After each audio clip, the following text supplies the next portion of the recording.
All right, hey there, folks. So this video is going to show you how to create this object right here. This is the demo object. There'll be a link in the description below to the sketch, to how I created the sketch from the orthographic. You in class will be drawing this object right here. This is from the exercises that you did.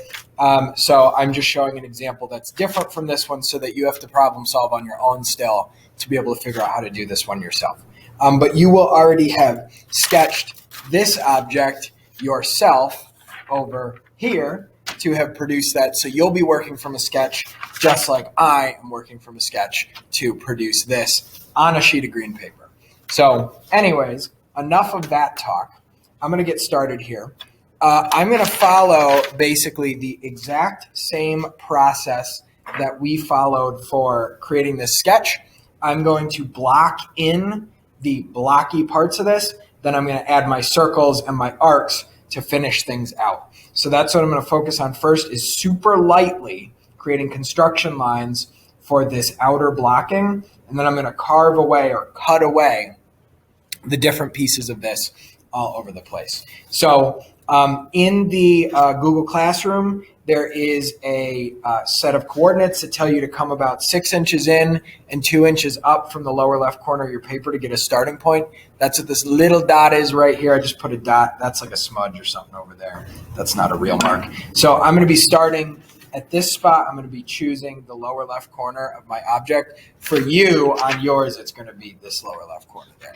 So anyways, please ask questions if you have them. I will try to keep this quick, but you all know how it goes sometimes. So watch this. If you feel like you're ready to dive right in, go for it. So this object right here, I'm going to get started by just starting right at this spot and blocking everything in. So for starters, we want to use our 30, 60, 90 triangle. What I like to do for these orthographic sketch or these isometric sketches is I usually draw in some super light construction lines using a 4H, where is it, the shiny part, a 4H pencil. You can see it on my tape there. I usually block in a light construction line and then I measure afterwards. So I just drew one of these lines and now I'm going to lay a scale on that. And the distance here was 2, 4, 6, so 1.5 inches, because 2 blocks is 1/2 inch. So 1.5, we'll make a dot right there. So that is the length of that first line, okay? And you can erase now or you can erase later, whatever you prefer to do. I'm going to erase now to make it less confusing. And my lines are going to be darker than you should make yours. You should make yours so light you can barely see them. Okay, they are much easier to erase if they're light. Let's do this vertical line now. 2, 4, 5, 6, 7. So that was 1.5 inches plus 1/4 is 1 3/4 of an inch straight up. So like I said before, I'm going to make a super light vertical line. And then I'm going to measure up that 1 3/4 of an inch right there to get my mark. Okay. And so that brought me up to this corner up here. And I'm going to come back and I'm just going to keep going like this. So we can come back a little bit of a ways. All right. That is going to be 2 squares. So that is 1/2 inch. 1/2 inch like that. Let's come straight down a bit of a ways. Okay, and we came down 1, 2, 3 squares, so 3/4 inch down. 1, 2, 3, right there. Now we're going to come forward again. Trying to make sure I'm not hitting these buttons like I've done in the past. So come forward. And we need to come down. Oh, we can just go straight up right from that sort of origin point where we started. And that gives us that whole side of our object there. I'm going to keep going now. I'm going to go into this other direction up here. So I'll flip my triangle. Let's make this mark. That's 1/2 inch. And what you're going to find that's pretty neat is you don't always have to measure a million times. So like I don't need to measure now to get the rest of the lines for this part, because I can go like this and then I can go like this. And look, I just created that shape, that form there without having to measure anymore. I can even continue creating the other pieces of this. Let's see how far I can go without measuring. There's that. I can bring this line back. Okay, so this is this line right here without measuring again because I already have my reference points. I can come straight up. Let's flip it this way. When you're doing vertical lines, it doesn't really matter which way you're holding it. I'm just doing that to avoid the buttons. And you can keep constructing. So now this line, oh, actually, I guess I didn't need to draw that vertical line there, so we can erase that. I just really needed to go like this. I'm going to draw this back wall here, so I'm going to make 2 lines like that, longer than I need them, but super light. And now I'm going to measure back on those. So let's see how many squares that is. 1, 2, 3, 4, 5, 6, 7, 8, 9, 10. Okay. About 2.5 inches. Well, exactly 2.5 inches, in fact. And now I can just bring that mark right over here. I can bring it straight down. Boom.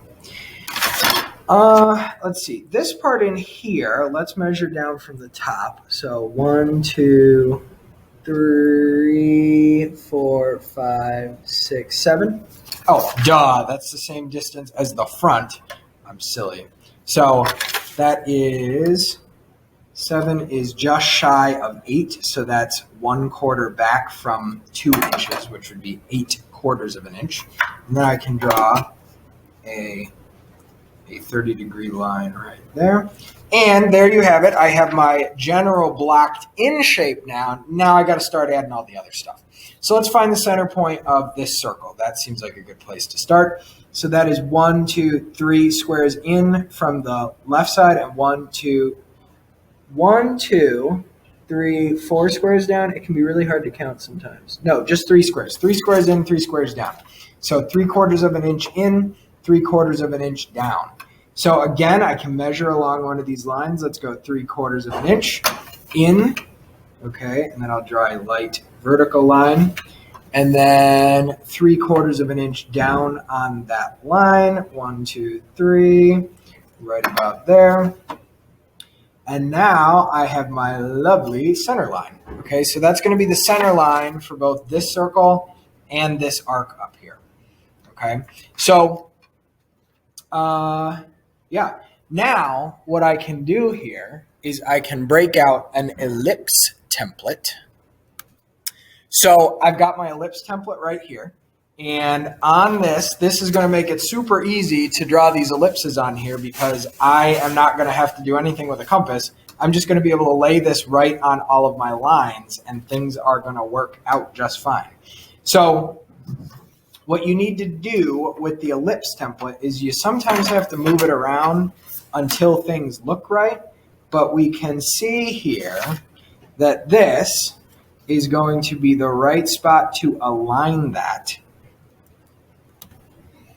And I have chosen the 3/4 inch part of my ellipse template. It's kind of hard to see there. Oh, there you can see it a little better. And for the most part, you just have to move this around until it looks right. Sometimes you might end up doing it wrong. We can see that that isn't going to look right when it's on there.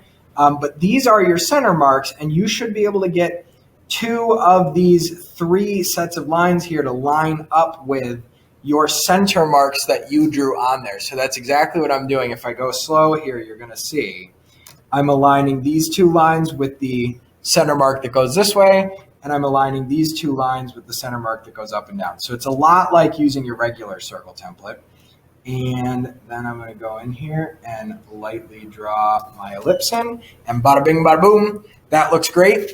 I bet you can imagine what we're going to use to create this part up here. It's the same thing. So what we have to look at here is we have to figure out, well, what the heck is the diameter of this?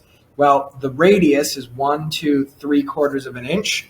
So we don't want to use the 3/4 inch. These are diameter. We want to find 2 times 3/4 of an inch because this is all the diameter. So 2 times 3/4 of an inch is going to give us 1.5. So we are going to find our 1.5. Oh, here it is. Okay, so our 1.5 inch ellipse. And I'm going to use those same center lines. And what you should find, oh, look at that, is things should line up pretty dang well. Okay, so, and that's pretty much the case here.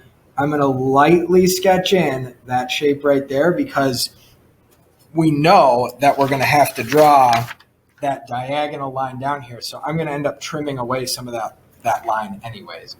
And what I'm going to do now too is I'm going to bring this point back here. I'm going to bring some of these points back to get a center mark for the back of this object, because that center mark is going to come down right there, and we're going to go like this. What I'm doing now is I'm trying to find where I need to line that up to get the back part of this. So that was the front part. I'm going to now line this dash up with that line in the back that I just drew. And that should give me, there we go, a decent back part of this, which again, I'm going to trim things away and clean them up later, but that gives me the front and back of that object, which now I can connect the front and the back here with a line, just like that. And you know what? Sometimes it doesn't come out perfect, and you can just kind of clean things up and make them mesh as best as you can. You don't want to sketch stuff on one of these. You want to try to use all your resources that are available to make sure that things look pretty good. But an isometric drawing is usually known for being a little less precise than like an orthographic drawing, which is why we don't dimension these. We only use them for stuff like this, where we are trying to show a pictorial representation of something. All right, what else we got to add here? We need to do this part, and then we got to do the diagonal lines, and then we'll darken everything in. So I'm going to use the same procedure. I'm going to find the center of this circle, and I am going to draw that circle on there. So this is 2 squares down from the top, 2 squares in from the side. So that is a 1/2 of an inch. So I'm going to come a 1/2 of an inch down from there. I'm going to come in a 1/2 of an inch on that top. I just made tiny light little marks. I'm going to draw a center mark there. I'm going to draw a center mark here. Center mark, center mark. Get in here again with our ellipse template. So the diameter of this ellipse is a 1/2 of an inch, 2/4 of an inch. Okay, so I'm going to use my 1/2 inch ellipse template. And this time you're going to find that you're going to have to line this up a different way. And again, we're going to kind of look and say, all right, I think, does it look right that way? No. Does it look right this way? No. Does it look right that way? It looks about right if we line that up like that. And I'm going to make that mark in there. And that looks pretty good. That looks a heck of a lot like my picture over here. So everything looks good. Let's do this outside part. Well, what's the diameter of that? 1, 2, 3, 4 squares. So that's 1 inch, 4/4 of an inch. And now I can line it up the same way that I just did that front one. So right about there. And I'm going to just do that part of it. And then again, for this back part, just like before, I'm going to sort of bring those center marks back so that I can help myself to be able to get those back there. So that's going to line up there. Let's bring this line back. It's actually easier to do this on the front because my center mark for this one is going to be, it looks like, right about there. So that's where I'm going to line up the back ellipse to create the back shape of that.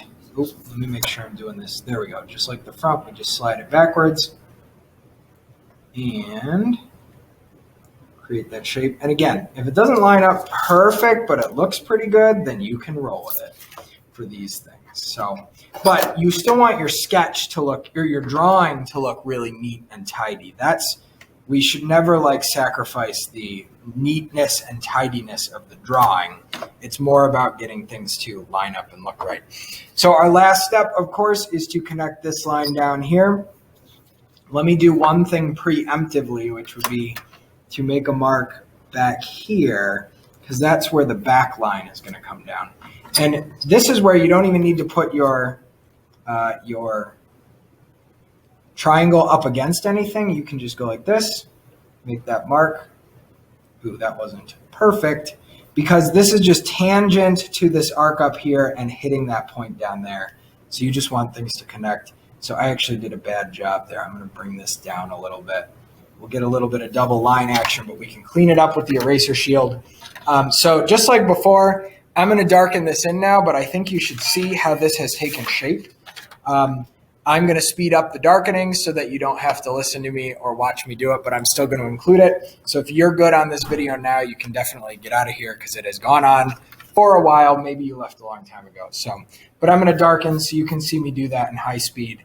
But darkening is just going over all these lines again. So it's not necessarily anything you have to see in detail. So.